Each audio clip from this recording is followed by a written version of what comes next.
പണപ്പിരിവിൽ ആരോപണം നിഷേധിച്ച് ബാർ ഉടമ അനിമോൻ. ഞാൻ അയച്ച ശബ്ദ സന്ദേശം തെറ്റിദ്ധാരണയുണ്ടാക്കി. സർക്കാരിനെതിരെ ആരോപണം ഉന്നയിക്കുകയായിരുന്നില്ല ലക്ഷ്യം.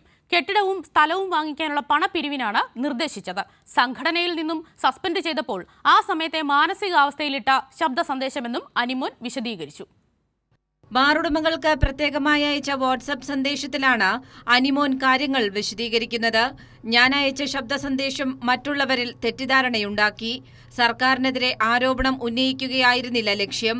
കെട്ടിടവും സ്ഥലവും വാങ്ങിക്കാനുള്ള പണപ്പിരിവിനാണ് താൻ ഗ്രൂപ്പിൽ നിർദ്ദേശിച്ചത്. കാശ് കൊടുക്കാൻ തയ്യാറുള്ളവർ ഗ്രൂപ്പിൽ അറിയിക്കണം എന്നാണ് താൻ പറഞ്ഞത്.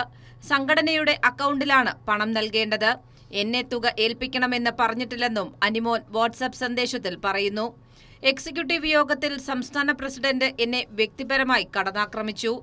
ബിൽഡിംഗ് ഫണ്ടിൽ ഇടുക്കി ജില്ല സഹകരിക്കുന്നില്ല എന്നായിരുന്നു കുറ്റപ്പെടുത്തൽ. തുടർന്ന് എന്നെ സസ്പെൻഡ് ചെയ്തെന്ന് പറഞ്ഞപ്പോൾ യോഗത്തിൽ നിന്നും ഇറങ്ങിപ്പോയി.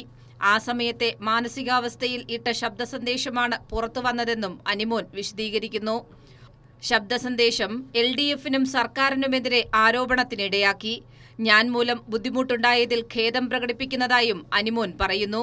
കഴിഞ്ഞ ദിവസം പുറത്തുവന്ന ശബ്ദരേഖയെ ആഘോഷമാക്കിയ പ്രതിപക്ഷത്തിനും മാധ്യമങ്ങൾക്കുമേറ്റ തിരിച്ചടി കൂടിയായി അനിമോന്റെ വിശദീകരണം. കൈരളി ന്യൂസ്, തിരുവനന്തപുരം.